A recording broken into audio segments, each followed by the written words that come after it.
Hello, what are you reading? Hi, it's the Holy Quran. But isn't the Quran only for Muslims? Not at all. Its teachings are addressed to all humanity, from heads of state to everyday people like us. What does it teach us? It's a book of life for life. No thinking person should pass through life without it. Where can I get a copy? From the IPCI, 124 Queen Street, Durban.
Bismillahirrahmanirrahim. In the name of Allah, the Gracious, the Merciful.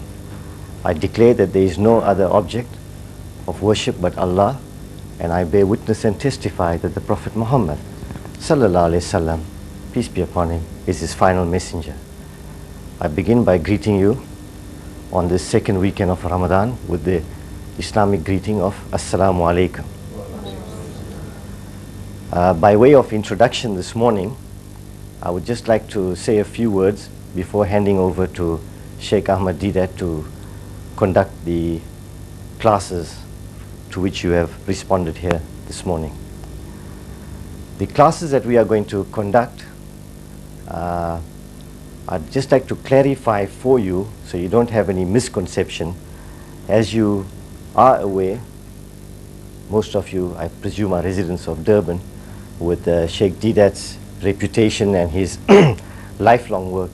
He's a scholar in comparative religion with particular expertise on the Christian doctrines.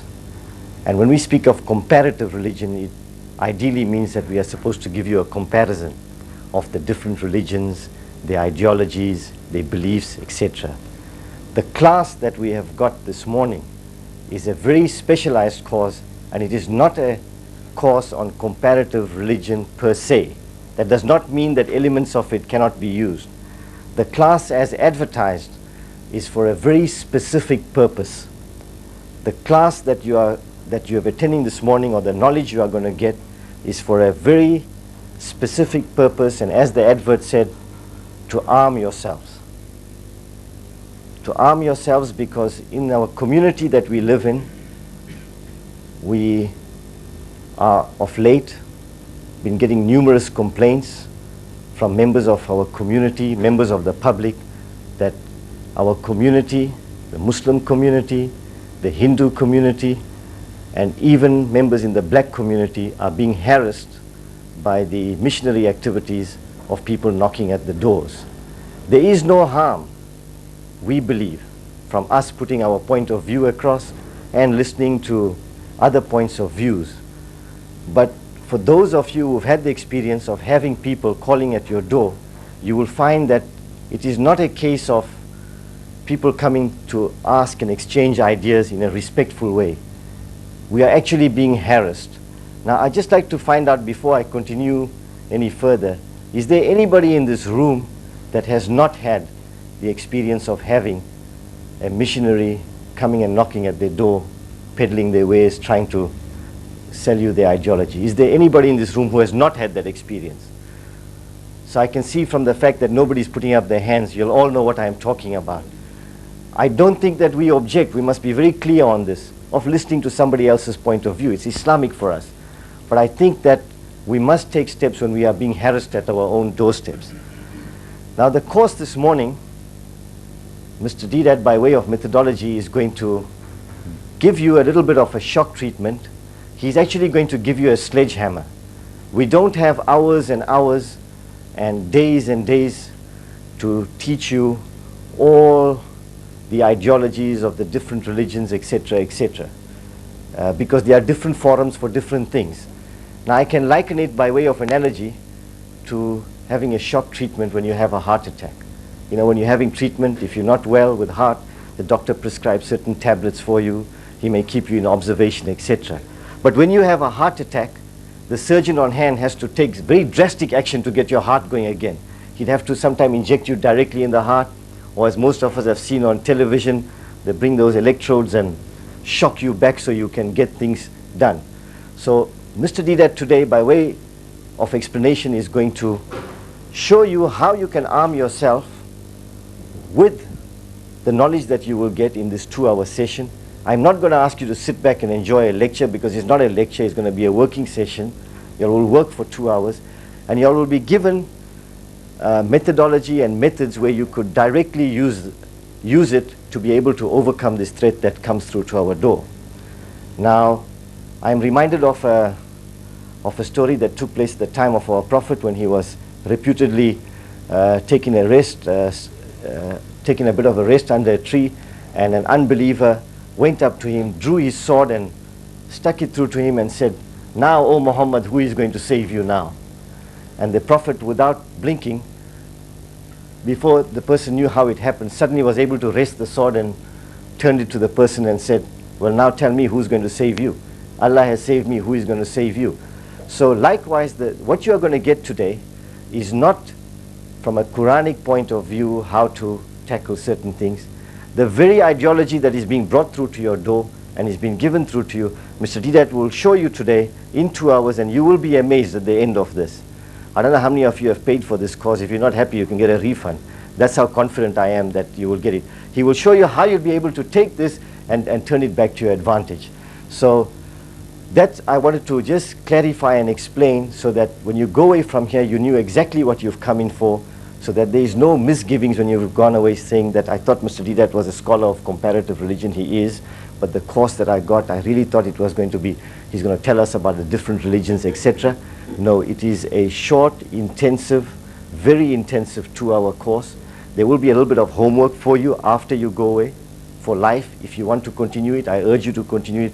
But what you'll be given, you'll be armed with a sledgehammer, where I know that the people we've had on this course, I've got a letter upstairs from a group of people that came in here from an Islamic organization, who have written as a group and said that they are now actually looking forward to the missionary to come to their door. They're actually now ready, because for the first time they are armed. I have taken 6 minutes of your time. I want to thank you for giving off your time on a busy Saturday morning in Ramadan, and I also want to thank Sheikh Deedat as president of the IPCI. At his age, he has people doing the work for him. He doesn't need to come in on a Saturday morning, but to come out all the way from Verulam to come and share his knowledge with us, we really appreciate it. So I look forward to us receiving this knowledge, and I'm sure everybody will find it beneficial. Jazakallah, shukran. I call upon Mr. Deedat.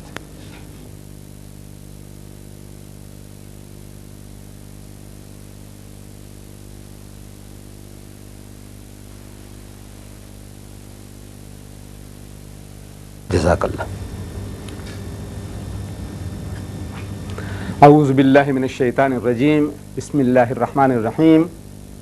Kuntum khayra ummatin ukhrijat lin-nas ta'muruna bil ma'ruf wa tanhauna 'anil munkar wa tu'minuna billah. Walau amana ahlul kitabi lakana khayran lahum. Minhumul mu'minuna wa aktharuhumul fasiqun. Sadaqallah, sadaqallahu al-azim. My dear children, brothers and sisters, I read to you an ayah, a verse from the Holy Quran, from Surah Ali Imran. Ali Imran happens to be chapter 3. And ayah number 110. In it Allah says, Kuntum khayra ummatin ukhrajat linnas, that you are the best of people evolved for mankind. Ta'muruna bil ma'ruf wa tanhauna 'anil munkar, because you enjoin what is right and you forbid what is wrong. Wa tu'minuna billah, and you believe in Allah. As soon as this honor, this privilege, this high status is given to us, a certain responsibility is imposed upon us. No honor without responsibility. And the responsibility is, Allah continues in that ayah, the same verse, so وَلَوْ آمَنَ أَحْلُ الْكِتَابِ لَكَانَ خَيْرًا لَهُمْ. But if the people of the book, who are the people of the book? Jews and Christians. But if the people of the book, وَلَوْ آمَنَ أَحْلُ الْكِتَابِ لَكَانَ خَيْرًا لَهُمْ. But if the people of the book, they hearken to this message, they listen to this message, they accept this message, it will be better for them. In others, it will be better for you. مِنْهُمُ الْمُؤْمِنُونَ. Among them there are good people, mu'mins. وَأَكْثَرُهُمُ الْفَاسِقُونَ. But the majority of them are perverted transgressors. Now this verse is so versatile, is so adaptable, that one can deliver half a dozen, I can deliver half a dozen different lectures just on this verse. I have tried it, half a dozen different lectures. I have heard people quoting the ayah and delivering a lecture, something quite different. Next person, again, you hear the same ayah and delivering another lecture entirely different. It's a very versatile, adaptable verse. But now, 6 lectures just on that. I'm not a scholar, I'm not a learned man, not an alim, but I can give you 6 lectures on that. Have you got the time for that? No. I am going to pick up the last phrase of that,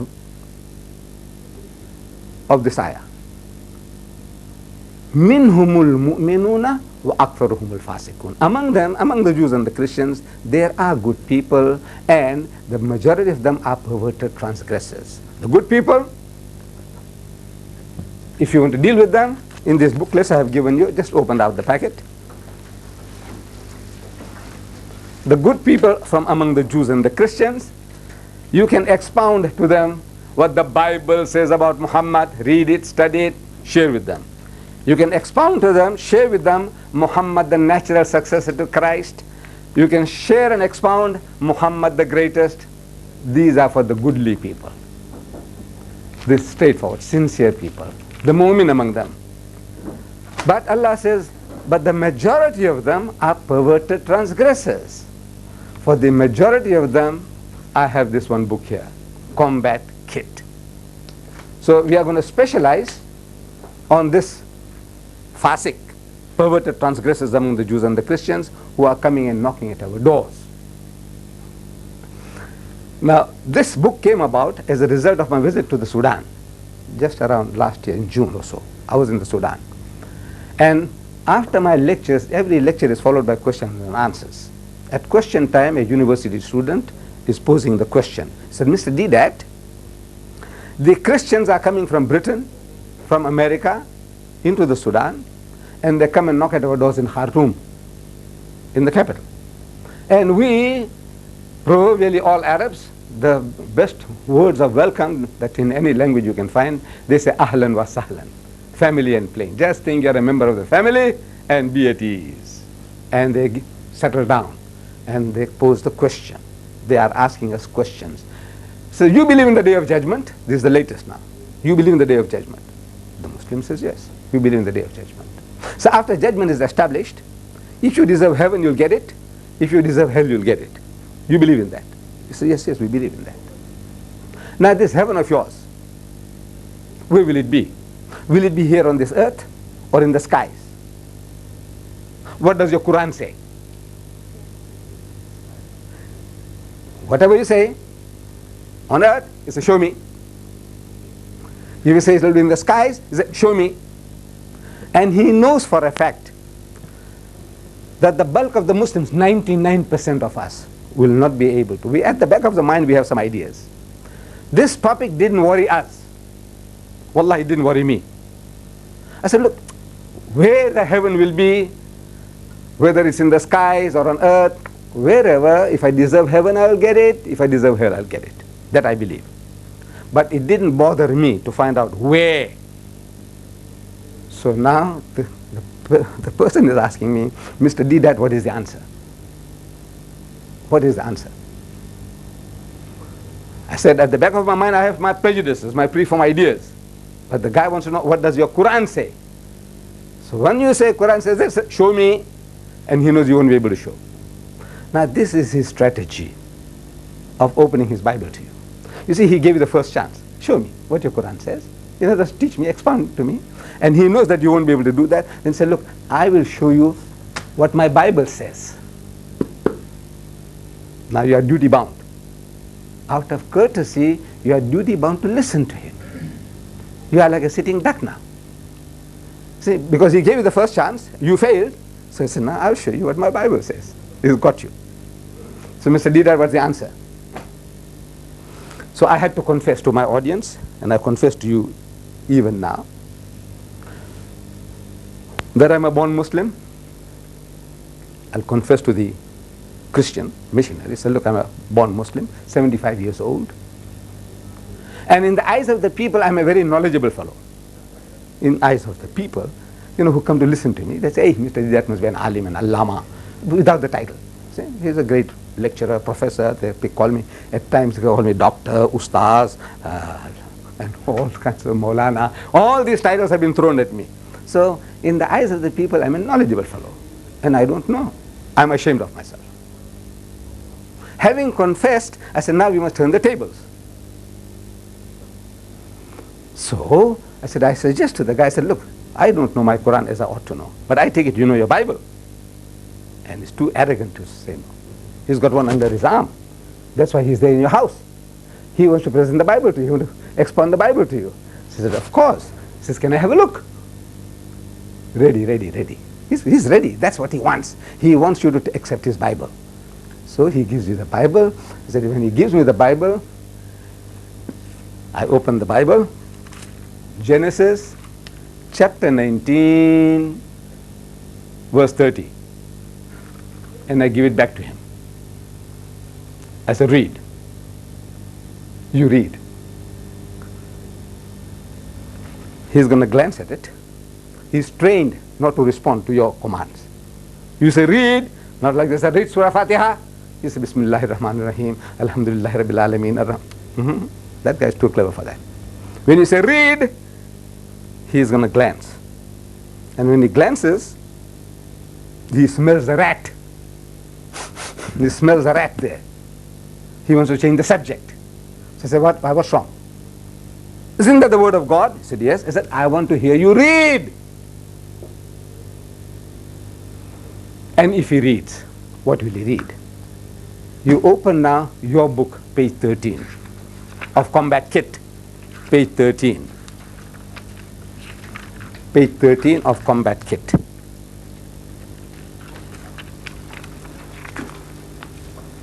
Got it? Page 13.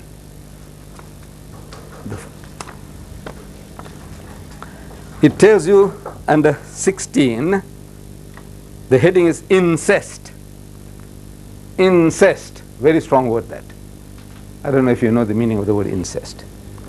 You see, sexual relationship between two individuals who are not married is adultery. Zina. Which in the house of Islam is next to murder.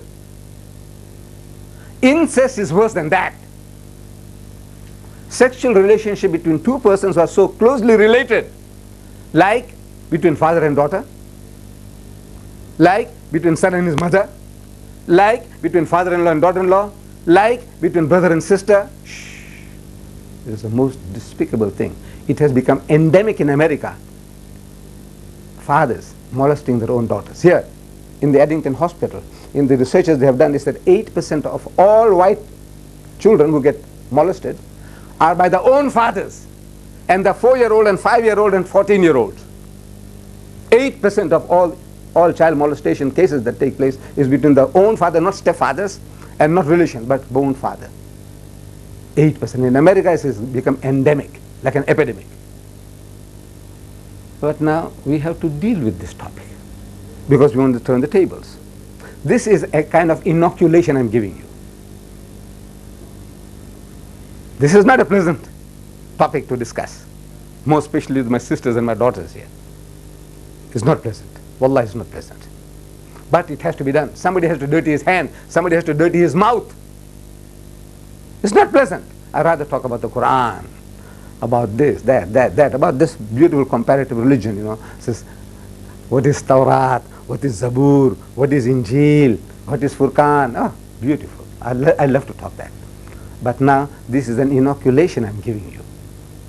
An inoculation, if you are going overseas, you go for a vaccination and you go for cholera. Very painful. Cholera is very painful. I don't know whether any of you have experienced it.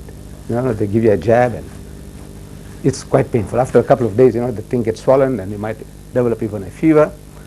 What is an inoculation? They love to hurt you.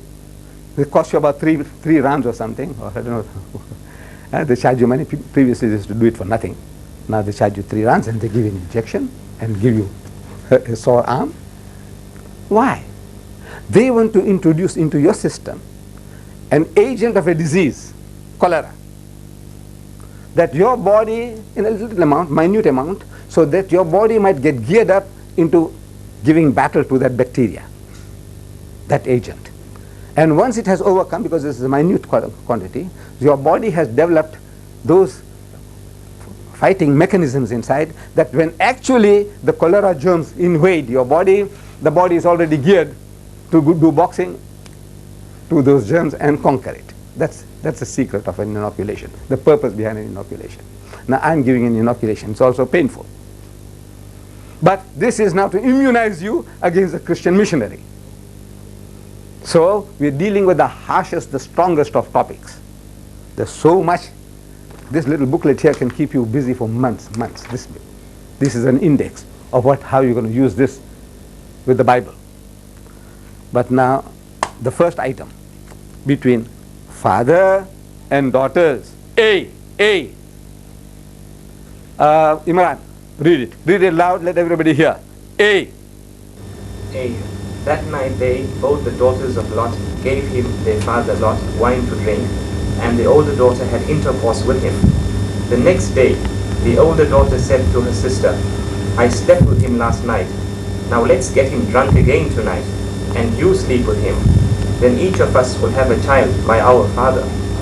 So that night, they got him drunk, and the younger daughter had intercourse with him. In this way, both of Lot's daughters became pregnant by their father. Now this is what you're reading is the Holy Bible. This is the Holy Bible of the Jews and the Christians.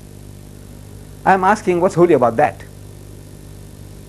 Daughters seducing the father, getting him drunk, and having sex with the father, and thus becoming pregnant, and both the daughters of Lot were a child by the father. What's holy about that? So we are asking, what is the moral? To the Christian, if he read it, he said, what is the moral of this story? What is the lesson to be learned? See, every tale we tell our children, fables, fairy tales. We tell our children anecdotes about the fox and the grapes, the wolf and the lamb, the dog and the shadow. You heard all these. As children, we hear this. You know, no fox ever jumped for grapes. Do you know that? The fox don't jump for grapes. But it's just a story, invented. We said the fox was jumping, trying to get at the grapes and can't reach it, tried again and again, and is fed up, it can't reach the grapes, so he says sour grapes. So we are trying to tell our children, don't be like that, greedy fox. When you can't get a thing, he says sour grapes. Don't be like that. The wolf and the lamb, or the dog and his shadow. A dog finds a bone. With the bone in his mouth, he's crossing a wooden bridge. And he sees the reflection in the water. He's thinking there's another dog with a bone in his mouth. He's greedy for the other dog's bone. So he's boom! So he lost what he had. Don't you be like that, my child. What Allah has given you, appreciate it. Don't be greedy for the other dog's bones. It's a moral, it's a lesson to be learned. Every story that you tell, there is a moral behind it. Otherwise, it's a waste of time. Dr. Vernon Jones, an American psychologist of great repute, he carried out experiments on groups of school children to whom certain stories were being read. To a standard 2 group, for example. You tell them about St. George. This St. George, this young boy, St. George, he sees a dragon. And he goes and finds a sword and he goes and slays the dragon. He kills it. The same St. George, he sees a python and he's looking for something to confront it with. And he couldn't find anything, so he picks up a stone and smashes on the head and kills it. Another group of also standard 2 children, you tell them the same St. George, but this St. George saw a dragon and he got so terrified and he scooted to his mother and he cried in her lap. The same St. George, he saw the snake and how he climbed up the tree and he started howling like a wolf. In actual life, these children, when they really are confronted with problems, this is how their minds will work. That group that was told, confrontation, is going to start thinking, how am I going to overcome this? The other one is how to run to my mother. In actual life is that these stories made certain slight but permanent changes in character, even in the narrow classroom situation, in little things. They behave like that. You keep on telling your child, there's a ghost out there, jinn shape. Your child will be too terrified to go out in the evening to go and buy some cold drink for you. There might be something there. The other children, you don't talk about these things. They have always right, go and bring a bottle of cold drinks. So just rush it along and brings it. The other one is jinn hoga, bhoot hoga. It depends upon how you program your children. So you program your children with this. It must have certain slight but permanent changes in character, and we can see it's happening. It's happening. Practical experience. Researchers are showing us that it's happening wholesale. So now, this, we have given you a Bible. You open up the first book of the Bible, Genesis, first book of the Bible, Genesis. But I don't want you to start fumbling for, try and find pages 14 and 15. Pages 14 and 15, just at the very beginning. Pages 14 and 15, at the very beginning.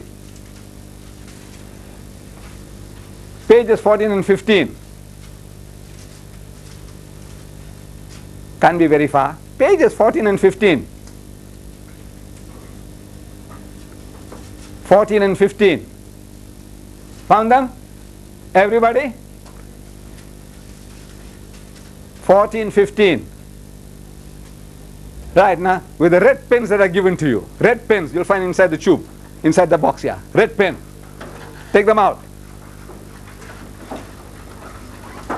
And write across between page 14 and 15. Right across. Have a look at this. Incest between father and daughters. Oh, right.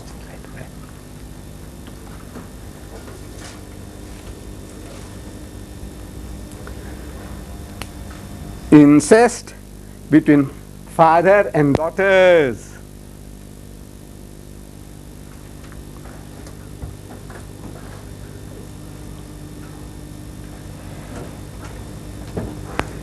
Just write across and underline it. Incest. Don't be afraid to mutilate that book. This is yours. The book is yours for taking away. So don't spare the book. It's my book, I have given it to you. Don't spare the book. Don't feel pity for the book. Right across. Incest between father and daughters.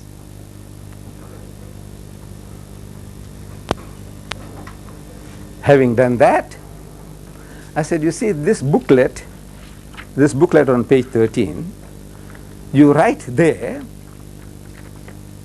about what the young man read, about Lot and his two daughters, page 13, what he read.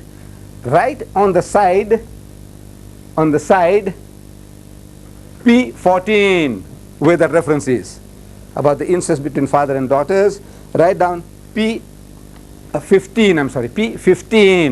here on the side here of the book. Write P15, means page 15 in your Bible. Because everybody has got the same Bible, you can afford to put down these numbers. That you don't have to start fumbling. Where's Genesis chapter 19, verse 30? You just say P15, write it here, here on the side. That's right, just P15, that's right. Here. Write in your book, that's right, P15. Now this booklet is an invaluable aid, support in your battle. And after you glance through it, you read it, you are likely to put it with the other books in your library. And it's apt to get lost. When the enemy comes to your door, he knocks at the door, you don't start saying, where is it? You start fumbling for it, and you might not find it. Or somebody comes along to the house and says, combat kit. This is very strong topic, man. Combat kit, Bible thumpers. Christians like, I say, can I borrow this, sister? Can you say no? Can you say no? Sir, can I borrow this? I'll read it and give it back to you. Finish, it's gone. Now when the enemy comes to your door, you're helpless. That licensed revolver you had, you give it to somebody else. It's a licensed revolver, give it away. So what you do now, you have this book affixed in your Bible in the front, inside cover, you glue it. The glue is given to you. You glue the book like this. See how it's done? Glue it there, that it doesn't get lost. If you lose the whole encyclopedia, the Bible. So whoever gets it, he gets everything. Glue it. The glue is also provided. You apply the glue to the back of the book, and then you stick it on. Apply the glue, yes, to the cover itself or to the back of the book.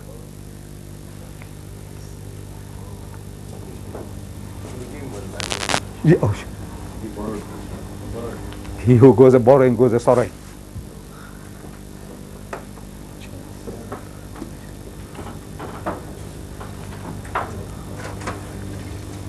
Don't spare the glue. Don't spare the glue. You know, use it liberally so it doesn't come off. Is there permanently fixed. Lose the book, lose the whole Bible.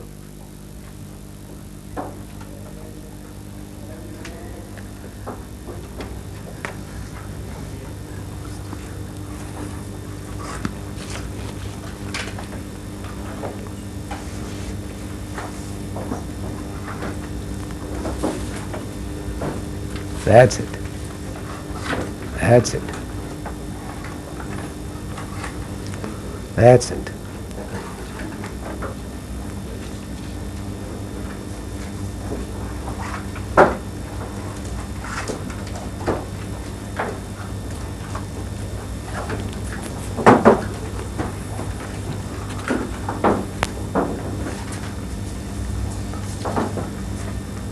Inshallah, the glue is also good. It's high quality stuff, you know. Yeah.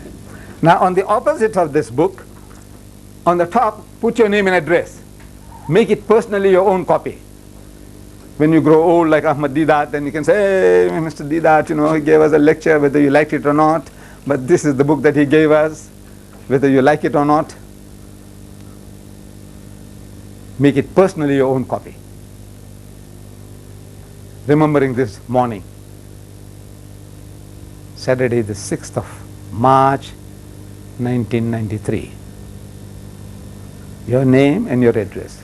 That makes personally your own copy.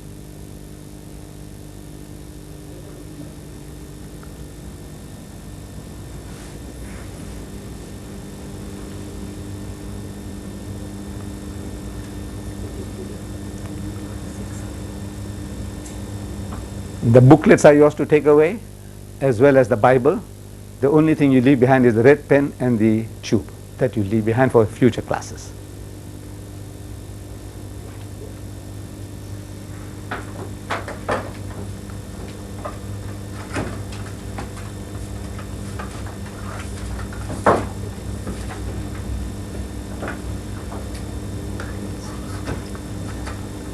Now, at the bottom of page 14 and 15, open again. Page 14 and 15, open again, page 14 and 15. At the bottom, see here, at the bottom, write incest between mother and son. A nice bold handwriting, right across, from one end to the other. Incest between mother and son. Beta or ma. Ma beta.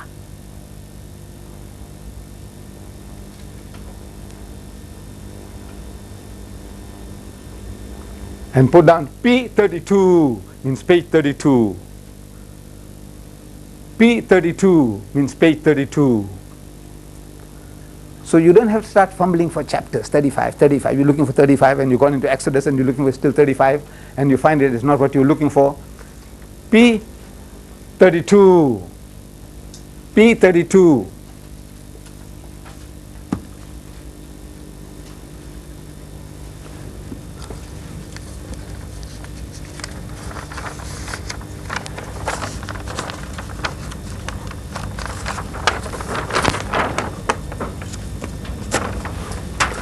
T32.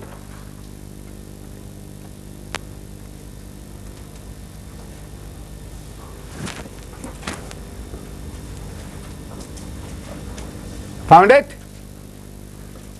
Page 32. Everybody got it? Page 32. Right on the top, just like this. Incest between mother and son. Incest between mother and son.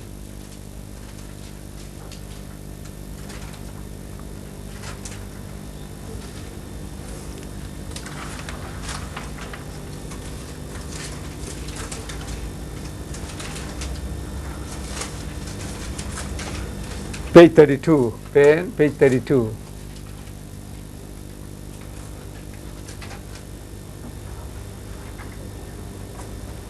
Incest between mother and son.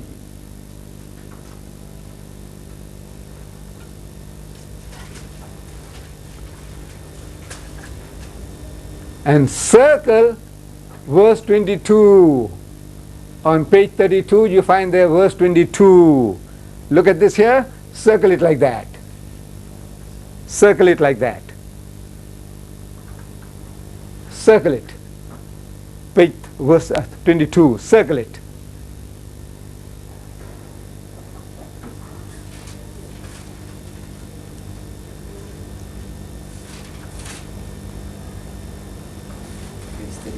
Page 32. Verse 22.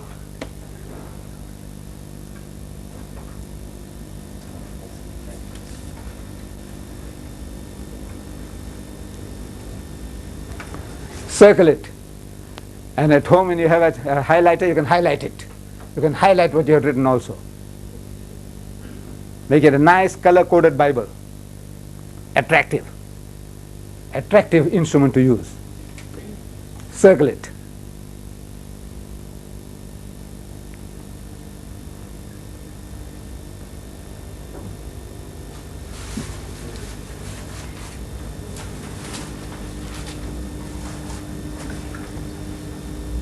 Verse 22.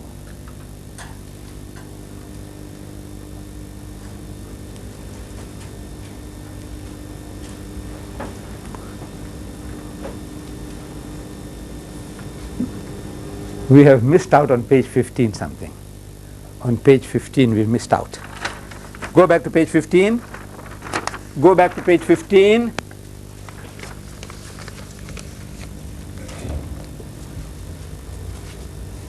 Page 15, go back to page 15 and circle, outline this. Verse 30, see that verse 30 to 30, 36. 30 to 36, circle that. 30 to 36, circle that. 30 to 36. This is the whole story of Lot and his two daughters.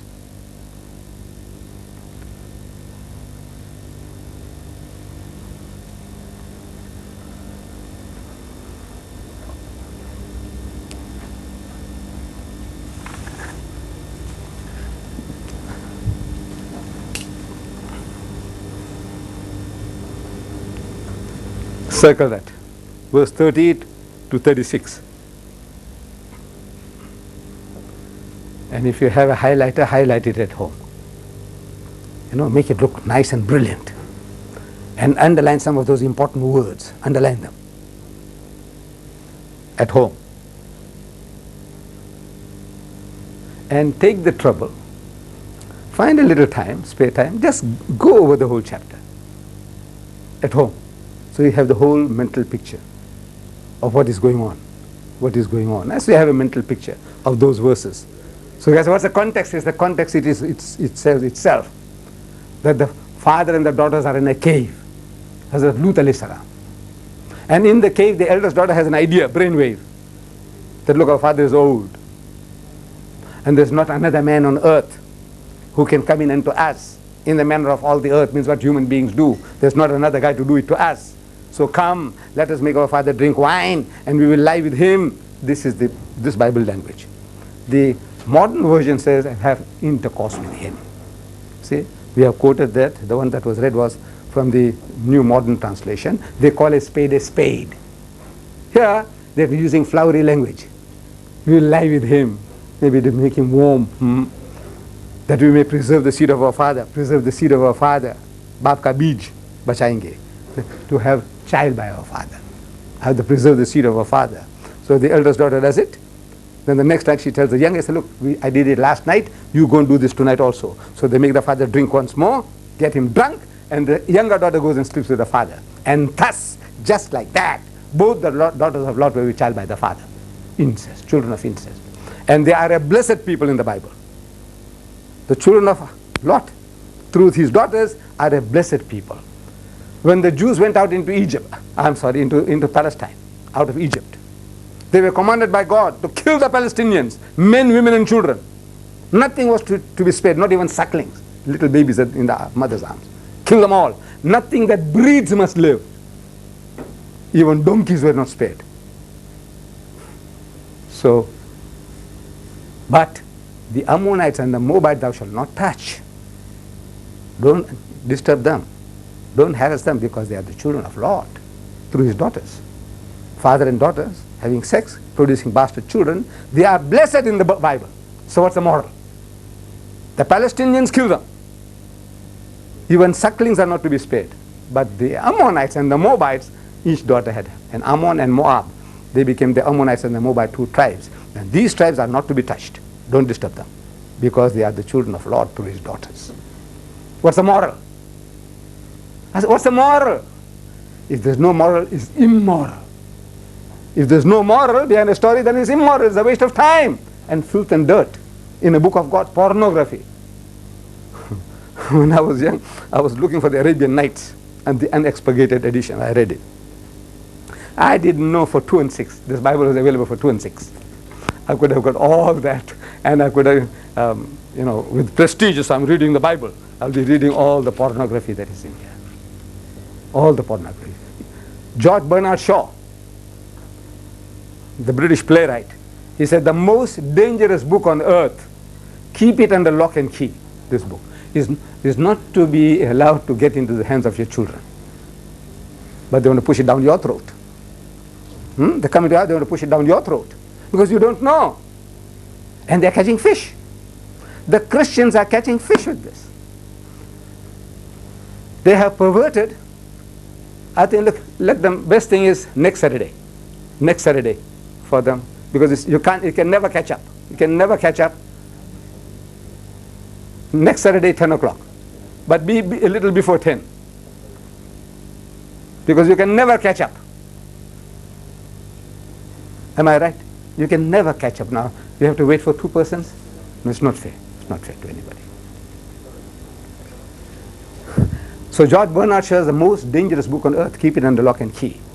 The Plain Truth magazine, Christian magazine, it says, many a censor will give it an X rating.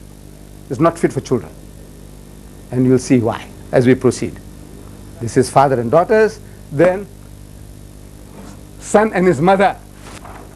Read it, somebody. Verse 22. Read it. Read it. Verse 22. One of my sisters. Read it, sister. And it came to pass when Israel, like it came to pass, like once upon a time. Like telling you a story now. Yes, once upon a time. It came to pass. when Israel dwelt in that land, Who is Israel? Yaqub alayhi salam. See, his title was changed to Israel, the soldier of God. Yaqub alayhi salam. He had 12 sons, and they became 12 tribes. The Bani Israel, the children of Israel. Israel is Yaqub, Hazrat Yaqub alayhi salam. Yes, when Israel dwelt in the land, that Reuben went and lay with Bilhah, his father's concubine. right. Right, mashallah. Right. So, Reuben, his eldest son of Yaqub alayhi salam, he goes and sleeps with his mother, his father's wife. What is your father's wife to you? Your mother. Your father's wife is your mother. Whether you call her stepmother or what, she is still your mother. So this guy, the eldest son of Yaqub alayhi salam, he goes and has sex with his, intercourse with his mother. And Israel heard it. They told him, they said, look, your son, he enjoyed your wife. And the guy, he didn't even get angry, he didn't even spit. Says, you know what man normally does. When you hear a thing like that, my son doing that to me, I'll blow my top. Even if I'm old and decrepit, I can't even punch or slap him, but my tongue, what I'm going to say, my blood pressure will go up, my heartbeat will go up. But Israel heard it. No, it's cool. This is what your elder son did it to your wife, to his mother. And he heard it. Sun liya. Finish. Finish. Yes. The terminology concubine used over here Yes. is a little misleading. Right. One associates with just a free associating woman. Right. And here the question of mother involved. Right. Was this concubine his wife? Right. Right. You see, Jews, they have played fast and loose. Like Bibi Hajara. They say Sarah was his wife and Hajara was his concubine. I mean, a woman that he has kept. So did your religion allow you that? No. If it did, because Hazrat Ibrahim alayhi salam, he couldn't be committing adultery with another woman. Hazrat Sulaiman alayhi salam in the Bible, he said he had 700 wives and 300 concubines with whom he had sex with all. So was he committing adultery with those 300? Could he be? No. This was allowed in the system. So now this is they call second grade of wife. But in the Holy Bible, you will find in this reference that I have given you, you will find ketura. Ketura, look for K now. In the index, see in the index, look for ketura, K, ketura. In the index, right at the beginning of this booklet, right, it says page 23, ketura, K-E-T-U-R-A-H, ketura, page 23. Like you see, by asking questions, you're getting something. Otherwise, you wouldn't have got this. I mean, I would have left it to you in your own spare time. If you had the chance, you would have come. Ketura, page 23. Got it? Ketura. Right. The first reference is that then again, Abraham took a wife, and her name was Ketura. That's the third wife of Ibrahim alayhi salam. He had Sarah, he had Hajara, and now Ketura. Read that. Then it says here, Ketura being the wife of Abraham. This is in the Bible, Genesis chapter 25 verse 1, supposed to be written by Moses. This is supposed to be the Torah, in which it says Ketura is the wife of Abraham, his third wife. Ketura being the wife of Abraham is being contradicted in the same word of God, that is the Bible, in 1 Chronicles chapter 32, 1 Chronicles chapter 1 verse 32, where Ketura is described as Abraham's concubine. Right? So Musa alayhi salam said he was his wife, and whoever wrote the book of Chronicles in the Bible, same Bible, he was his concubine. So if concubine and wife does not mean the same thing, there's another contradiction in the Bible. What was she? Was she his wife or concubine? If it means the same thing, you say, look, concubine means the same thing and wife means the same thing, then there's no problem. Otherwise, there is an extra contradiction in the Bible, because one man, inspired by God, Musa alayhi salam, he said he was his wife. And that guy, an unknown writer, the book of Chronicles is an unknown author, he said she was his concubine. Is that a contradiction? If it is, then this is not the book of God. Another proof is not the book of God. Otherwise, we have to admit that wife and concubine mean one and the same thing. Right? Solomon alayhi salam had 700 wives and 300 concubines with whom he could have had intercourse. Was he committing adultery with 300? Solomon alayhi salam. Dawud alayhi salam. Every prophet of God had more than one wife. The second wife, if she is a concubine, he is committing adultery? No. So that's his wife. It's just a type of label that you want to apply. Like a londi hai londi, rakhi hui hai, whatever. Is she his wife? Was it legal? Sexual relationship between the two, was it legal in the sight of God and the sight of the Bani Israel? He said yes, it was legal. So his wife, she is his wife. Concubine and wife mean one and the same thing. Right. Get back to page 32. Page 32.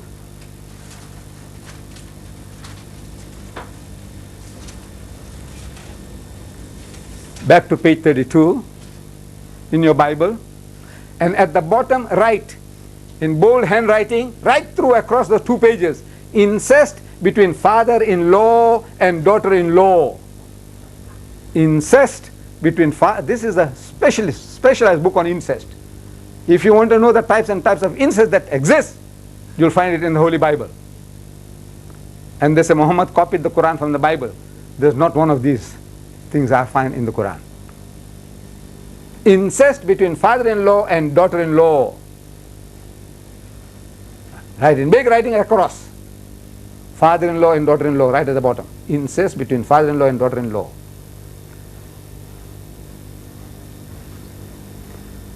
And write down P35, mean page 35. So easy reference, you see, instead of looking for chapters and verses, easy reference. Page 35.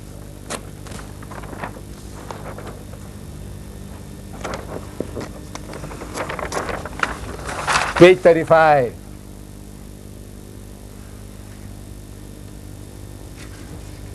Page 35.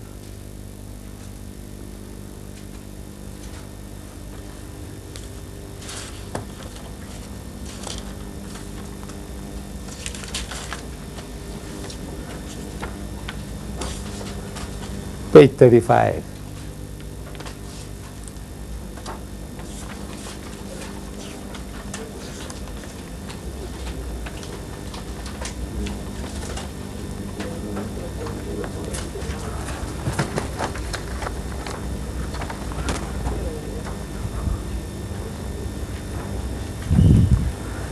Page 35.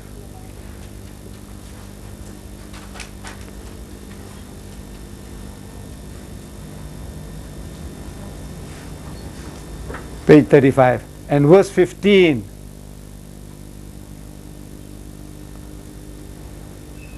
Verse 15. Start reading. You, brother. Yes, you read loudly.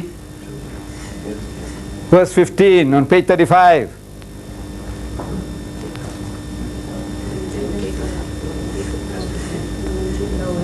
Read, read, read. Read, I said read.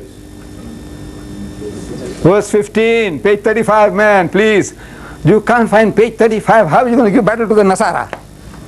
Huh? Okay. When Judah saw her, he thought her to be an harlot because she had covered her face. Verse 16. Carry on, yes. And he turned unto her by the way and said, Go to, I pray thee, let me come unto thee. For he knew not that she was his daughter-in-law. Read on. And she said, What wilt thou give me, thou mayest come into unto me? And he said, I will send thee a kid from the flock. And she said, Wilt thou give me a pledge till thou send it? And he said, What pledge shall I give thee? And she said, Thy signet and thy bracelets and thy staff that is in mine hand. In thine hand. In thine hand. Aha. And he gave it to her, and came unto her, and she conceived by him. Right, now you got the whole picture. You see, the story is chapter 38. At home you are going to read it. But now you circle these verses 15 to 18. Just circle them like this here. Just circle them in red. 15 to 18, circle them. Circle them. 15 to 18, just circle them. And you can an arrow coming down from the shh. Arrow coming down from the top. Shh. 15 to 18, circle the verses.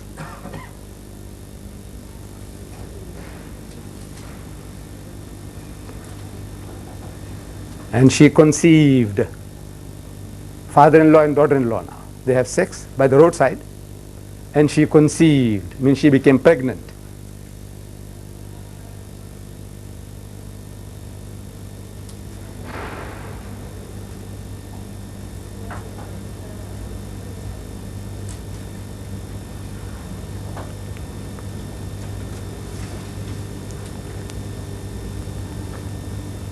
And you read further, when you read further, it will tell you that in 3 months' time,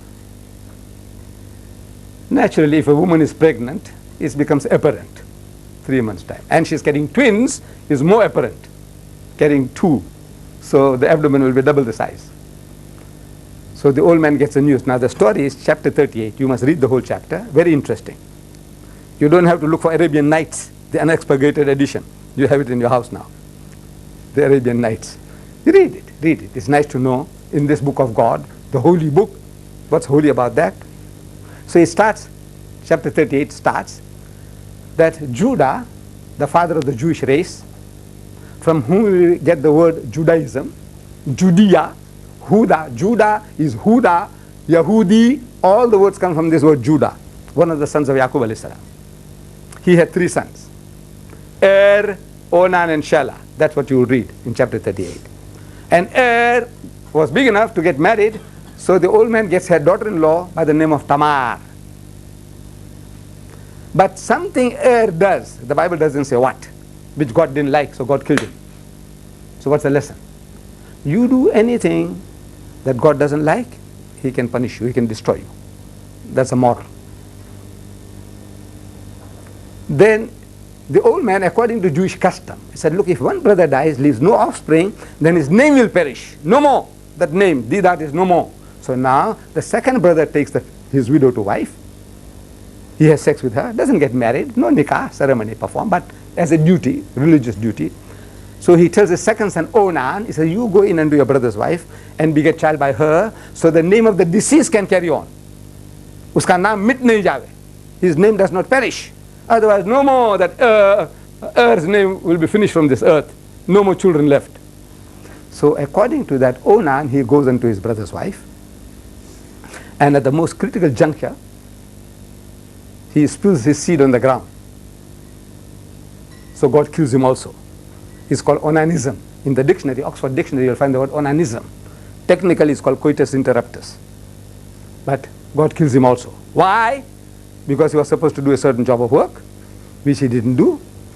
Heartily, he should have done it, but he spills his seed on the ground, so God kills him also.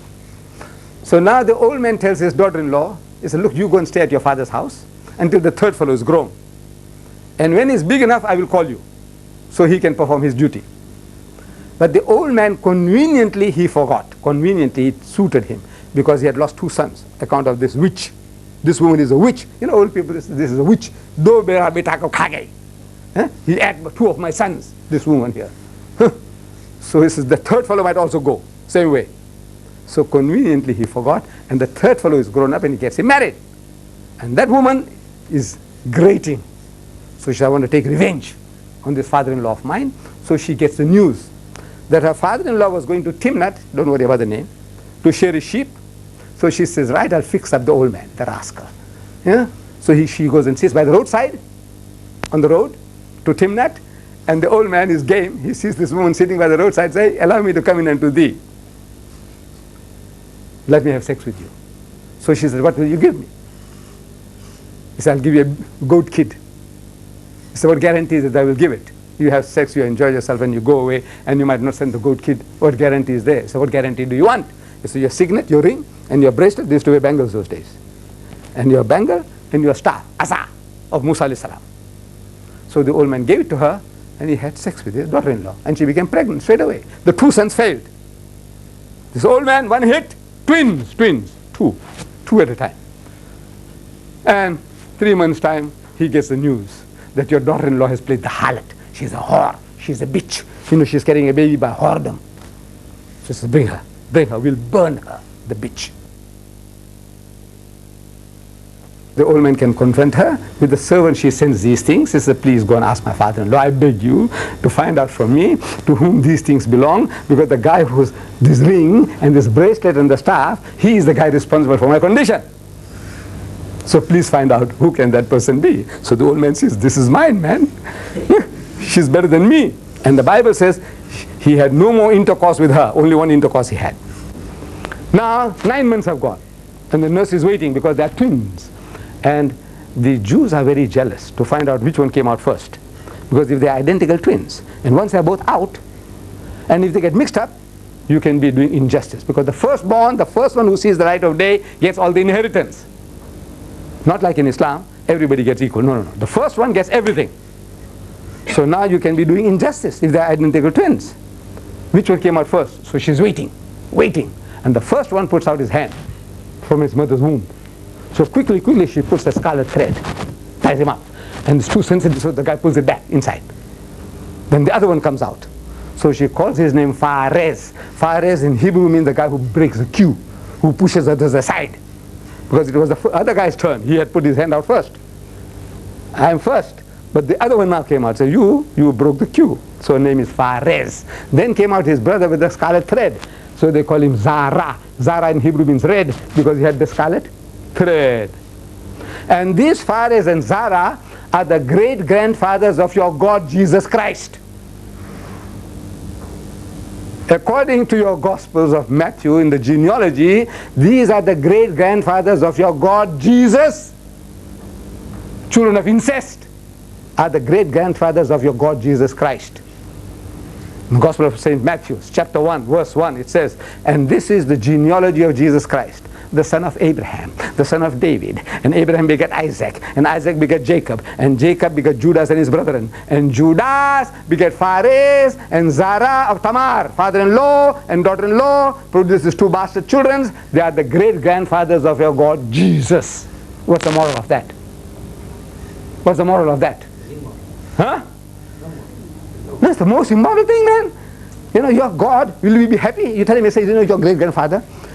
In the genealogy as they have given us, there are 6 bastards and begetters of bastards of Jesus, his ancestors. Look, this is strong words. I say, look, this is so. There are 6 bastards and begetters of bastards in this book for Jesus, his ancestors. A man who had no ancestor, who had no genealogy, they give him 66 fathers and grandfathers, out of whom 6 are bastards and begetters of bastards. You think Jesus will be very happy? Huh? With this genealogy, he said, look, my God, my Lord, this is your ancestry. 6 bastards and begetters of bastards. To a man who had no father. Now with that book, with that crap, they are getting converts, my sisters and my brothers. With this rubbish. They're getting converts. And you and I, we can't get converts with the Quran. You and I, we are not. Some of the converts we get is our daughters are bringing them in. Wallah, in South Africa especially. It's not the Maulvis, it's not the Maulanas, not the Deedats. Actually our daughters are bringing them in. Father comes along, he says, no, he says, my daughter, she has run away with this guy here, and now somehow we persuaded him to accept Islam. Please, you know, convert him. Willy-nilly, have him converted.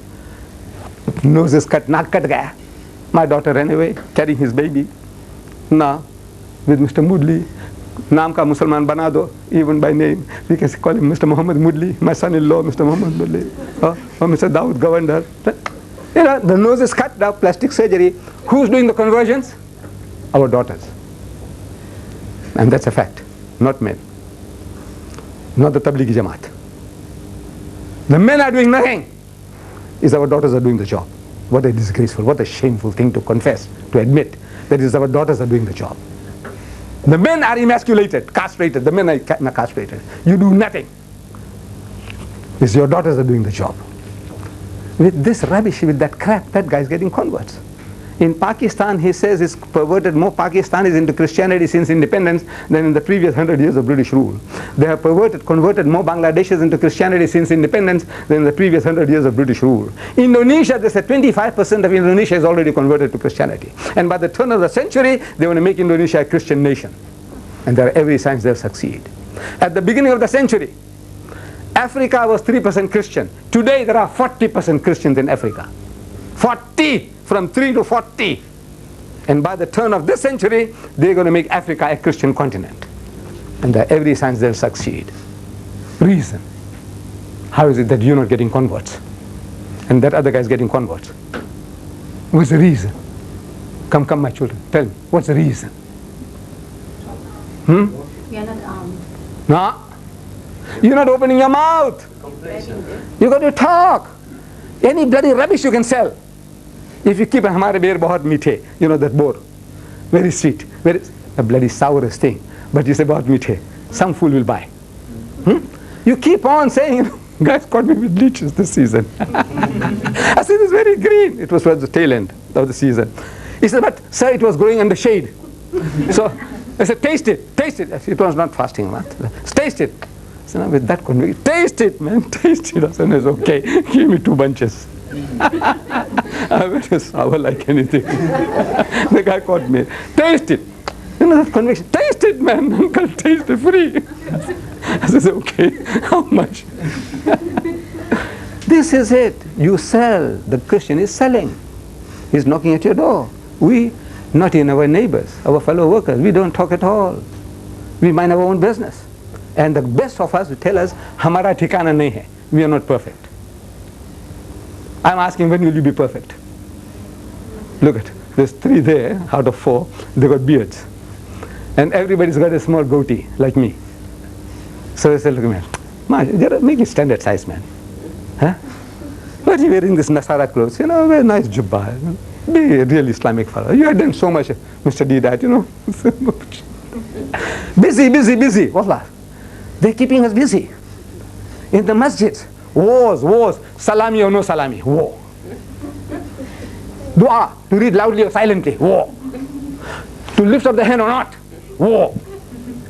Keeping us busy. When the Christian is stealing our children, you are busy with your beard and the moustache. He said, this moustache of yours, one fellow told me at one stage. I had the beard and moustache. I think I had shaven it. You see?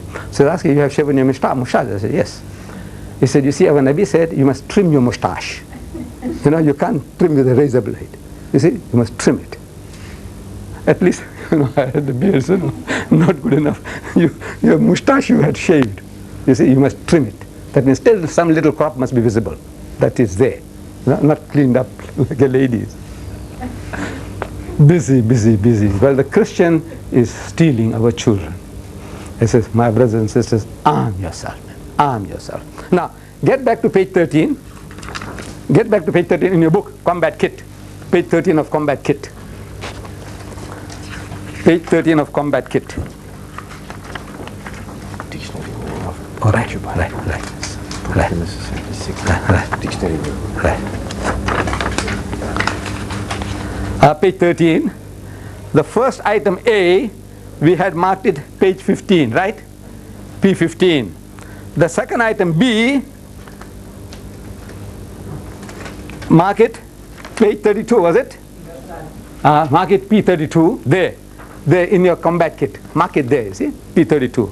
And on the next page on the top also mark it P32. C on the side, C, mark it page 35. Right, mark it on the side, page 35. So it makes quicker reference, you see, page 35. At C, mark it page 35.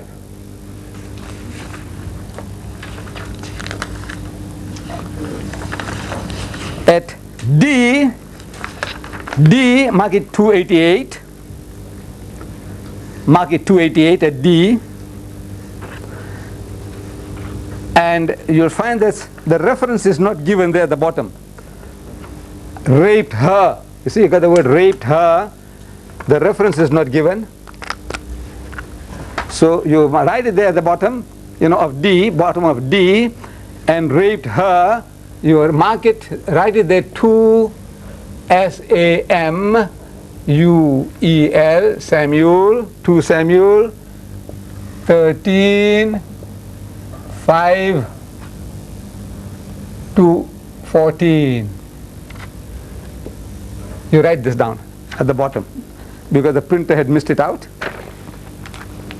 In your book, that's right. Mark it at the bottom there, that the reference there is 2 Samuel,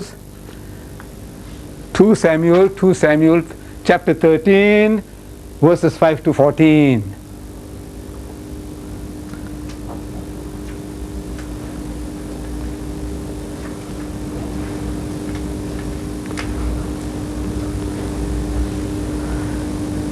The next one, E. Next one, E. Mark it page 292.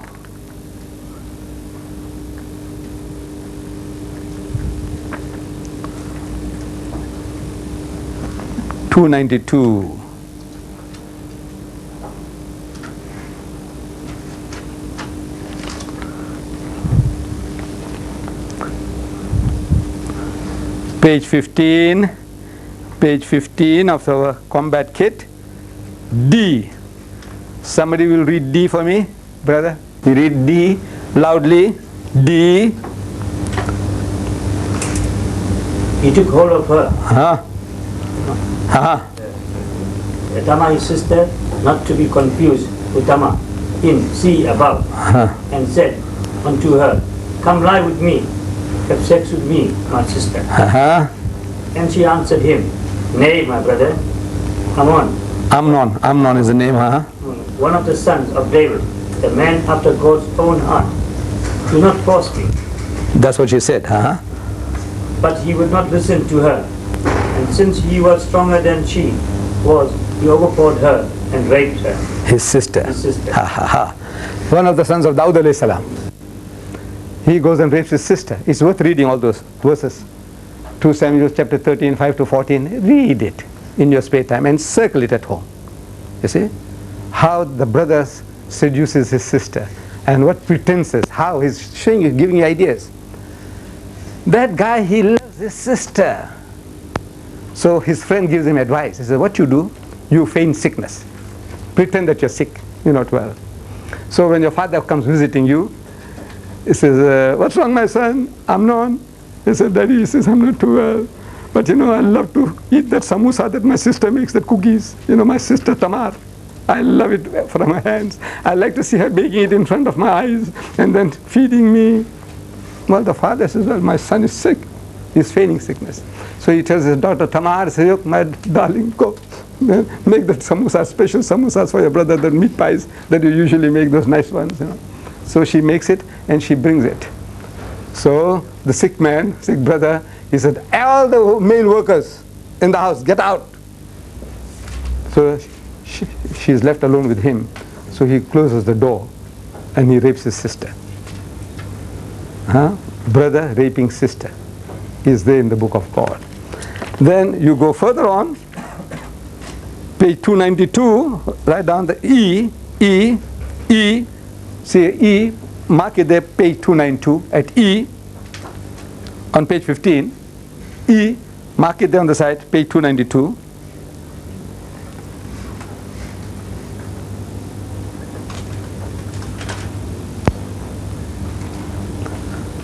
Page 292, just mark it there at E, page 292. Yes, my sister, you read it. You read it, yes. Yes. E, read it aloud. So he set up a tent for Absalom, another son of David, and in the sight of everyone, Absalom went in and had intercourse with his father's concubine. Right. That will be at page 292, it will be found in your book. Absalom is another son of Daud alayhi salam. It's famous. This book says that Daud alayhi salam committed adultery with Uriah's wife. Father starts it. And he had the husband of the woman murdered. A murderer and an adulterer. Daud alayhi salam. Astaghfirullah. We believe that every prophet of God is masoom, is sinless. Lut alayhi salam, they say committed incest. Daud alayhi salam committed adultery and got that man killed. He's a murderer and an adulterer. Now his sons following in the footsteps. One son he goes and rapes his sister, and another son, in the absence of the father, he puts a on the flat roof of the palace, he puts up a tent so the sun doesn't get him. And he lines up 14 of his father's wives, call them concubines, 14 of his father's wives, and he rapes them all, one by one. Now gang rape is one woman and half a dozen men, but this is one man doing it to 14 women, 14 of his mothers. 14, he did it to them. What's the moral of this book? Brother raping sister, son raping his mothers, committing incest with them, wholesale, not retail, wholesale. And God doesn't say one word. He didn't say one word to Lot, he didn't say one word to Reuben, he didn't say one word to Judah, nothing. He's silent like a church mouse. God is silent. Is this the book of God? Can this be the book of God? But with this rubbish, with this crap, he's getting converts. And you and I, we are not getting converts. We are sitting ducks, sitting targets for the Christians. He is making use of us as a punching bag, as a doormat, and we enjoy the role. And if Deedat talks, he says, Deedat is talking too harsh, he's too strong. Right? You have your way. Show me what way you have got. How do you handle this? The enemy who comes along and says, what does your Quran say? Sister, come on, answer. He says, this book, Muhammad brought this Quran, is not the book of God. Muhammad copied this from the Jews and the Christians. He spread his religion at the point of the sword. He has so many wives. How can he be a prophet? They say, hey, Solomon the wise had 1,000. And he is a son of God in the Bible. He can be a son of God. Very honorable title. A man with 1,000 wives. Muhammad, how many? 10, 11, 12, 13, how many? That disqualifies him. When Solomon, David, how many did he have? 14. That doesn't disqualify him. Being the man after God's own heart, it disqualifies Muhammad. So the thing is, you've got to talk to him on his level. Turn the tables. Whatever he says, turn the tables. If you can't do that, you are a sitting duck, sitting target for that man's attacks. Right. Now, turn to page 5 of your combat kit. Page 5 of your combat kit.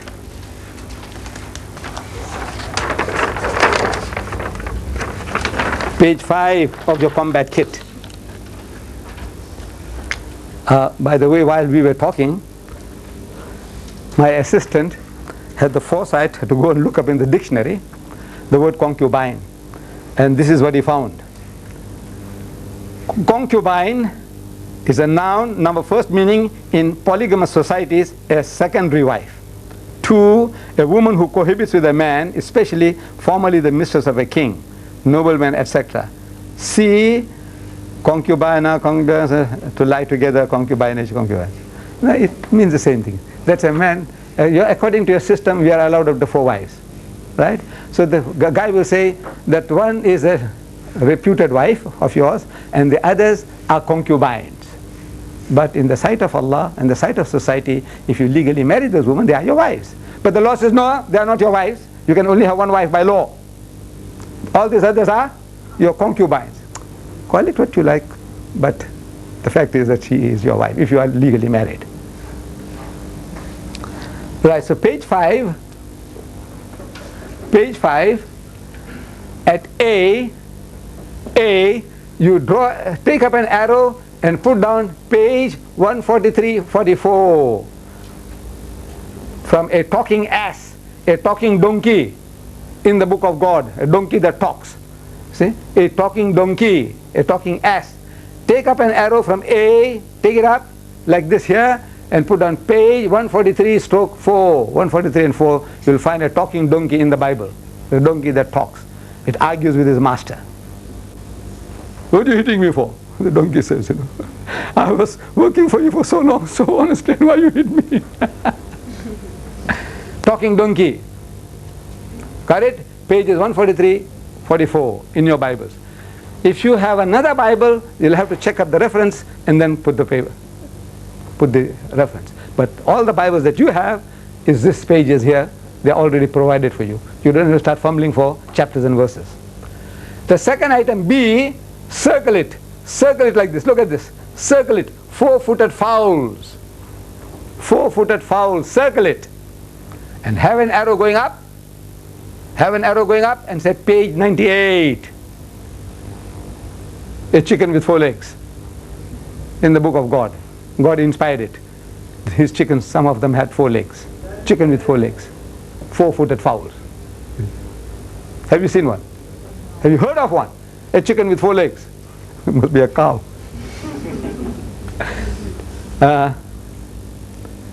C. Take an arrow out. C. Take an arrow out. Page 99. C. Birth of females at double pollution. See? C. Page 99. See how I have done it? C. 99. Birth of females at double pollution. The law coming from God. That if a woman bears a child, if the child is a boy, she is impure for 7 days. 7 days. She is impure. And for another 33 days. Another process of purification. 33. But when you, my daughters, were born, your mothers were impure for 14 days. And 64 days, they were impure. Double pollution. You wear a double curse on your mothers. All of you. According to the Holy Bible. You wear a double curse. I says, physiologically, what is the difference between the birth, the baby, carrying of a baby boy or a baby girl? What's the difference? Can God be the inspirer of this law? No. That for you, women, they always talk about women, you know, in Islam, I say, hey, your God Almighty victimized you from the very birth, man. You woman, you're talking? You are a double curse on your mother. So what you mean? So if your brother is born to your mother, she would be impure for 7 days, but for you, 14 days. That means you are a double filth and rubbish, according to your book of God. Right. D. Circle it. D. Shamgar kills 600 with an ox goad. And arrow coming out from the circle. Page 223. Page 223. Circle that. Shamgar kills 600 with an ox goad. This champion Jew, with a stick with a small nail in front of it. They call it an ox goad. They use it for goading the ox. You know, when the poor thing is going slow, they prod it. They call it an ox goad. In Gujarati, we say parani. I have seen it being used in India. You know, when the ox is going, you give it a prod with a small nail. Called an ox goad. Goading the ox. Move. With that stick, with that pin and needle there, he killed 600 Palestinians. Can you imagine? 600 Palestinians, and they were all waiting in a queue. So here at the temple, you know. Can you imagine? 600 to kill 600 Jews, Palestinians with an ox goad. And they all waited. As if they all spat on him, the guy would have suffocated. Would have suffocated the guy. But they just waited 600. Okay, come. Ahlan wa sahlan. That's the book of God. So, one Jew killed 600. 600, eh? Can you imagine 600 times? Then E, have an arrow coming out, page 236. Page 236, E, it says Samson kills 1,000 Palestinians with the jawbone of a donkey jawbone. You know, this jawbone. With that. 1,000 Palestinians he killed, and 1,000 Palestinians they waited. Huh? You believe that? 1,000 Palestinians they waited to be killed by this Jew 1,000 times, and it's just one hit he killed. Can you imagine killing a guy with a jawbone of a donkey? Man, you got to smash the guy, you know. But 1,000, and they all waited. They all waited in a queue. Huh? God revealing such nonsense. So, F, circle F, a 7-headed leopard, a leopard with 7 heads. Page 1071. Have an arrow coming out. Page 1071. 1071. This leopard had 7 heads, and on every head 10 horns, and on every horn 10 crowns. Count. One leopard with 7 heads, like the Hindu gods, you know, with 100 heads and with 1,000 hands. You have seen pictures like that? Yes. Now what they're trying to tell you, they're literal. They said God Almighty is all-knowing. But they said, now one head, how much can you have? How much can you hold? So they give him 100 heads. That's just trying to be literal. Say, look, one God with 1 head, man, how much can he hold of knowledge? So we give him 100 heads. He is almighty, he can do whatever he pleases. 2 hands? No. So you give him 1,000. They're literal. This is he's almighty, he can do everything, but only 2 hands, how much can you do? So you give him 1,000 hands. But a leopard with 7 heads and 10 horns on each head, and 10 crowns on each horn. That beats a lot. In the Bible beats a lot. Next one, G, page 353 and 633. G, page 353 and 633. You'll find it there. To eat shit and drink piss. To eat shit. God Almighty is instructing his prophets to eat shit and drink piss. You read it there, in the book of God.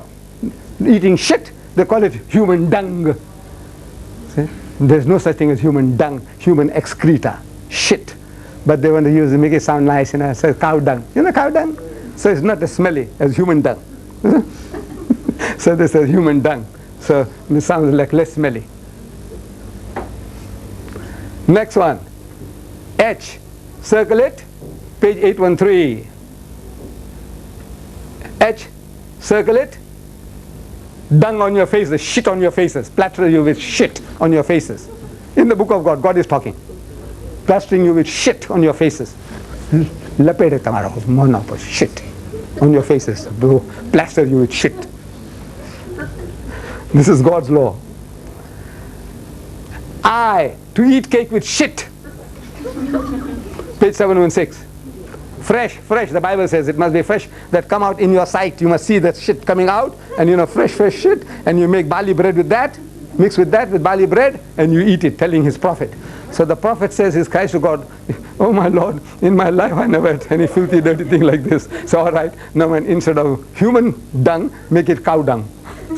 So he read this. How did all this come about in the Bible?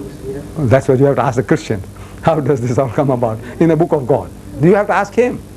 This is not the book of God.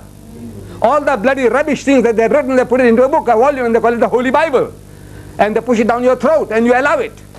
Do they preach all this in the church? No. These guys, when you talk to them, you show them as if they have seen it for the first time. See, they are like one word religion. Jehovah's Witness, he takes to take what Jehovah, he creates a religion. Seventh-day Adventist, when is the Sabbath? Saturday or Sunday? It's a Saturday. So he makes a religion out of that, Seventh-day Adventist. Baptism, whole immersion or sprinkling. He creates a religion. These are all one-word religion. One sentence, the guy takes it and he makes a religion out of it, and he catches converts. So Jesus said, I and my Father are one. Finish. He says that. Jesus said, I and my Father are one. So he's God. He says, he that has seen me has seen the Father. So he's made a religion out of that. He has seen the Father. It means I'm God. He's the Father, his own Father. He went into his mother's womb and he came out, his own Father. Father goes in and comes out as Son. What the hell are you talking about? So I said, you see, at times, all your philosophy and psychology, it doesn't work. But one smile from your face can do the job. One smile. You just smile. Jesus Christ is God. He said, yes. Your Bible said he was circumcised on the 8th day. Huh? You know what circumcision? He said, yes. So are you circumcised? He says, no. So what the hell do you know what is circumcision? It's only a word you have heard. Circum means right round and size means to cut. What? The foreskin. But you can't circumcise the child with your mouth. You got to hold the little child by his tool, put a bamboo splint, the good old days, and chop off the skin. Somebody had to do it to your God. Jesus, he was God. Yeah. Somebody had to hold him by his little tool and chop off the skin. Your God. His skin is lying somewhere in Palestine. Go and look it up. Search for it. It must be still there. God's skin, foreskin, lying somewhere there in Palestine. What did they do with it? So, one smile. God, he's God. A woman carried him for 9 months. Huh? Suppose you are a nurse in the stable helping Mary, and she's laboring with a helpless little creature with all the filth and the muck like every one of us. He's coming out of his mother's womb. Is he your God? Can you for one moment think that's your God? Huh? This helpless little creature, you can just hold him like that and strangle him? Your God. Did he make his own mother? This God, you say he's your God. Did he make his mother? Did he make his grandmother? Did he make the sun, the moon and the stars? What are you talking about, sister? What are you talking about? One laugh. Shh. All your philosophy and psychology and theology, what you can't do, you can do it with a smile. What are you talking, sister? Huh? Your God, you're circumcised and Mary carried him for 9 months, like you and me. Huh? Carried God for 9 months. What was he eating inside there? Huh? The woman stops menstruating. He gets channeled into the navel, into the child's system. God was eating that? The menses? What are you talking about? Sister, what are you talking about? All your philosophy and psychology and theology, what you can't do, you can do it with a laugh. So some say, no, you mustn't make a mockery. He's not making mockery. This is what he says. Allah Bari Ta'ala, he tells you that. He tells you, he uses the same psychology. Sammal Masih ibn Maryama illa Rasul. Masih, Messiah, Christ. the son of Mary, is no more than a messenger. قَدْ خَلَتْ مِنْ قَبْلِهِ الرُّسُلُ, many were the messengers that passed away before him. وَأُمُّهُ صِدِّيقَةٌ, and his mother was a virtuous woman, a noble woman, a saintly woman. كَانَا يَأْكُلَانِ الطَّعَامَ, and they both ate food. So what's wonderful about that? We all eat food. So no, since we say he's God, his mother is a goddess, they worship her in the Roman Catholic Church as the mother of God, they both ate food. Unzur kana yakulani الطعام, and they both ate food. Unzur kaifa nubayyinu lahumul ayati, see how we make our signs clear to you. Allah is telling you how simple we are making it for you. They both ate food. Kana yakulani, unzur, see, have a look how we are making things so easy for you. Summanzur, have another look. Anna yufikun, how they have drifted away from the path. See, have another look. What? What? He's telling you they both had food, they had the call of nature, they ate, they shattered. Allah doesn't use that language. That says, see, have another look. Look what? What is there to look? They both had food. So what is there to see? Another look. Allah is saying, have another look. What another look? He's telling you they ate and shitted. God, your God, eating and shitting, a shitting God and an eating God. That's what he's telling you. But he's using the most, he's sublime, he's using a sublime language. But now coming down to our common terms, he said, look, see, look, and have another look. What? Okay, they used to eat and shit. They used to eat and shit. Allah is using this sarcasm. See, Allah has begotten a son. Say, anna yakunu li waladun wa lam takun lahu sahiba. So how can he have a son who's got no wife? Has he got a wife? No. So talk to him. Say, has he got a wife?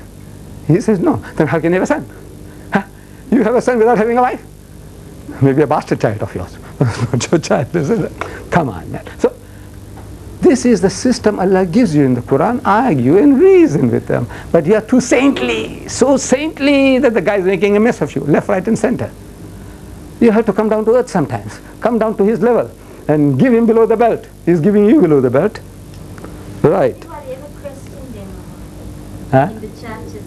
Do the people who read the Bible, can they question? Do they ever raise? So when you raise a question like that, you say, you know, you got the devil, Mary. Mary, you got the devil. You better be on guard. You know, the devil has got you. Sabse badi chup. Right. The last item here, Samson. Circle it. Samson has sex with a whore in Gaza. Page 236. Samson has sex with a whore. With a whore, a hookah, a prostitute. Page 236. It is the book of Judges, chapter 16, verse 1. It says, and Samson went to Gaza, a hero of the Jews. Samson. He's a godly person, and he's a hero of the Jews, Samson. Samson and Delilah. I don't know whether you saw the film. I saw it many years ago. It was quite a good film. Samson and Delilah. So he sees a whore, a prostitute, a hookah in Gaza, and he goes in unto her. That's all. That's all. Finish. 16, chapter 16, verse 1. And he goes in unto her. He has sex with her. That's all. What does God say to that? Nothing. What anybody says, the children of Israel, the learned, nothing, nothing. He went in unto her. Book of God. What's the moral of that? He saw a whore, and he went in unto her. Full stop. Finish. And the subject changes. Verse 2 talks about something else. What did God say to that? Nothing. What's the moral? What's the moral? Now we end with page 8. Get on to page 8. Page 8. Page 8. Item 10. Under God. Qualities ill-befitting God. Not fitting Allah. A. See the arrow coming out from A, and make a big circle there and put down page 612, 614 and 810. Pages 612, 614 and 810. Say from A. arrow coming out, 612, 614, 810. So you don't have to look up all these references. I make it easy for you to find it. He speaks about a hissing God. He speaks about a hissing God. The lions roar. The cats mew, mew. The cows moo. The dogs bark. Who hisses? Snakes. God hisses. For the fly, he calls from the ends of the a God who hisses. 3 times in the Bible they describe God as a hissing God. He hisses. He hisses for people. Huh? When you whistle for somebody, now they say in the modern Bible to say, he whistles. You're coming down to that guy's level, man. You whistle to that guy's level. That loaf around the corner, you come down to his level. God coming down to your level. He's hissing. He's a hissing God. Next one. B. He is a roaring God. He roars like a lion to frighten you. Pages 638, 678. 638, 678. A roaring God. Next one. A barber God. Hajam, Hajam. A barber God. Page 614. He is a barber God. Hajam, Hajam. God is a barber. When you open that verse, it will show you there that he says, I will with a hired razor, not his own poor chap. He can't even afford to have a razor. With a hired razor, he's going to shave the hair on your head and your beards and the hair on your legs. God does it. He'll clean your legs too for you. God. He's going to shave your head with a hired razor and the beard and the hair on your legs. He doesn't say how high he's going to arrive, how high he's going to reach to clean you up. God. Hajamat karega, hajamat. And no hajam does that. In India, Pakistan, you see, we take unfair advantage of the barbers. I've seen it as a young boy in India. I was born in India. So the old man is sitting there, he's having his hair shaved and trim his beard. And then he lifts up his arms and says, remove the, he does that. He paints your nails. He's the barber. He's made to do all sorts of filthy, dirty, menial things. We take full advantage of the barber because hajam is low down, poor. Unfortunate. Today we call them hairdressers or tonsorial artists. Don't call a guy a barber or a hajam. He'll get offended. But we call them hajams. They remove the hair from under your arms. But no barber ever shaves your legs. But God will do that. God will do that for you. He'll shave your legs as well. You don't need wheat. No wheat required. D. Circle it. Circle it. D. He's a penitent God. Page 5 and page 669. First time he repents is on page 5 of the Bible. And the next place he repents is 669. You know, he made man for this man. Now, he put him in the garden, tell him not to eat of the tree. And he knew he was going to eat. And there's nothing he can do about it. Poor God. So he had to kick him out of the garden. And now, still, he can't purify the guy. So he curses him in the world. He must sweat for his bread, and the wife must bear children in pain and suffering, labor. Still not satisfied. Then he curses all his children. All his children, he curses them that they all must die for the sins of Adam's original sin. For what Adam and Eve did, everybody goes to hell. I'm asking the Christian. I said, look, did Adam ask you before eating the apple? He says, no. Did Eve ask your wife? He says, no. So how can God hold you responsible? Come, man, think. How can God hold you responsible for a thing that you are not consulted? If you were asked, your ruh, I said, look, my son, shall I eat this? He said, well, daddy, you know, give it a fling. Maybe partly you are responsible for encouraging the old man. But you are not consulted. And you're going to go to hell for that? 5 billion people on earth, everybody goes to hell. And now, this same God, he must come down to earth, live in a woman's womb for 9 months, and at the age of 30 he get crucified to wash away that sin. What a poor thing. What a horrible thing he had to do. So he's making toba for making man.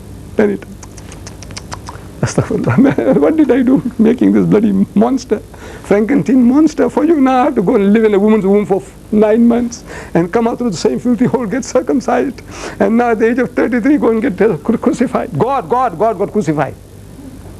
So he's repenting. I wish I hadn't made this bloody monster, Adam and Eve. He's penitent. Astaghfar karta hai, Allah tawbah kar raha hai tumse. He's fed up with you, tired of you. Making tawbah. A God, page 229, riding a cherub, 299, page 299. He's riding a cherub. You know what's a cherub?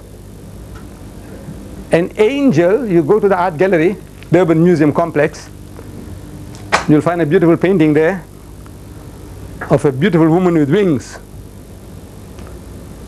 And she's got a wand in her hand, a stick, and she's directing the devil to go to hell. And you see the fire in the distance. In the picture, you can see all that, fire in the distance, and the devil is flying off. He's got sharp ears, horns, has got a tail with a barbed hook, the devil. But this woman, angel, is a beautiful woman, about 25, 30, that age group, the body. You can make her, she's about a woman, mature woman. But God is not riding that. He's riding a cherub, a 12-year-old. A 12-year-old angel is a crisp 14-year-old. Cherub, kumli. He's riding her. Like in a helicopter. This Superman, he does it like that. So God is riding her. A cherub. In the Bible. He's riding a young thing, 12-year-old, 14-year-old. I've seen them in the Vatican. Made in marble. These young cherubs. Beautiful things. Absolutely naked. Marble, flesh-colored marble. And everybody that passes by, he fondles their buttocks. And you can see a shine on the buttocks of these cherubs. They're there in the St. Peter's in Rome. The holiest of holies in Christendom in Rome is there. The cherub. Young, crisp, young angels. Not 25, 30. That's too old. But God writes something nice and young, crisp. God riding cherubs. How? On her back or on her stomach? How does she fly? The breaststroke, or does she? How does she fly? And God is riding her. This is the book of God. God's inspiring that rubbish that He writes cherubs, little young crisp things. She didn't wait for a woman of 30, 12-year-old. Right. This is the last item. F. Circle it, and page 252. Circle it. A God who murders 50,070 persons for looking into a box. Maybe it's a very holy box. You are not supposed to look inside. So He's given you warning. Anybody who looks inside the box, I'll kill him. But He allows 50,070 people to pass. You know, if the Queen of England dies and we want to pass her, pay respects to her and see her in the coffin, 50,070 will take weeks. It will take weeks for 50,000 people to pass that box. Do you know that? It will take weeks. 50,000 people in a queue to look inside the box at the Queen's face. It will take you weeks. And God Almighty is waiting. 1, 2, 3,000, 10,000, 20,000, 40,000, 50,000, and 1, 2, 50, 60, 65, 69. And then He kills them all. That's the loving Father in heaven. You see, He's a loving Father. The God of Islam is a tyrant. He's a merciless God. Allah says to the contrary. He's Rahman Ar-Rahim, Bismillahir Rahmanir Rahim. But He said, no, He is a merciless God. See, He punishes whom He pleases. My God is a loving Father in heaven. I said, this loving Father allowed 50,070 people to pass a box. If you are that loving Father, your children, the first one who made the mistake, hey you, come here. Sorry, Daddy. Sorry, Mama. I won't do it again. Finish. You save 50,016. If you kill that one too, 50,069 you save. 50,000. But no, He allowed them all to pass, and He killed them all. So some 50,000 women are widowed and some 100,000 children are orphaned for looking into a box. Very kind and merciful God, very loving Father in heaven. Huh? So the thing is, turn the tables. Once you have these facts, and the guy talks about a loving, I said, what is a loving Father? I said, come and open your book. He killed 50,070 people for looking into a box. You do a thing like that? Huh? Even to rats you don't do that. To cats you don't do that. You know, so you're going to allow them all to make that sin and then wipe them out? You do things like that. You're a sadist, man. You know, you get pleasure. Astaghfirullah. But with this book, that guy is getting converts. And you and I, we are not doing our job. We are not opening our mouths. This is here an inoculation I have given you. That you can become a bloody rubbish woman. And you become a bloody rotter. An adulterer and a bloody cutthroat and a rogue. But you are not likely to become a Christian. For money's sake or for woman's sake, yes. But on the merits of the book, you are not likely to become a Christian. That's all. That's the inoculation I have given you. Injection. To save you from being Christianized. That's all. But the others, you have to do the homework yourself. Any questions?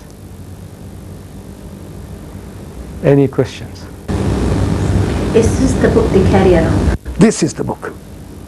Basically, all the Bibles are the same. There might be difference in the terminology, the language. It says, lie with him, the other one says, have sex with him, but meaning the same thing. Basically, what is in this Bible is in every Bible on earth. So, you give the reference. They can't open up. 2 Samuel, chapter 13, verses 5 to 14. Read. Make them to read. You mustn't read. Make them to read. And then not read, say, what's wrong? Isn't that the book of God? I said, what are you ashamed to read it for? Huh? Read it, man. I want to hear from your mouth. And see how he tries to wrangle out of it. Yes? It is advised that our sisters don't have to get into an argument with male missionaries. Right. Yes. True. You see, these males come along, men come along. Now it's very, very difficult for you to get into this mess with a man about Lot committing incest with his daughters, son with his mother, brother with his sister, son with his mothers. It's not befitting. It's not befitting. So when a male comes along, if says, look, if your brother is there or your husband is there, let him do the talking. Train him as well. Tell him, say, look, this is what, come on, man, fit yourself, equip yourself.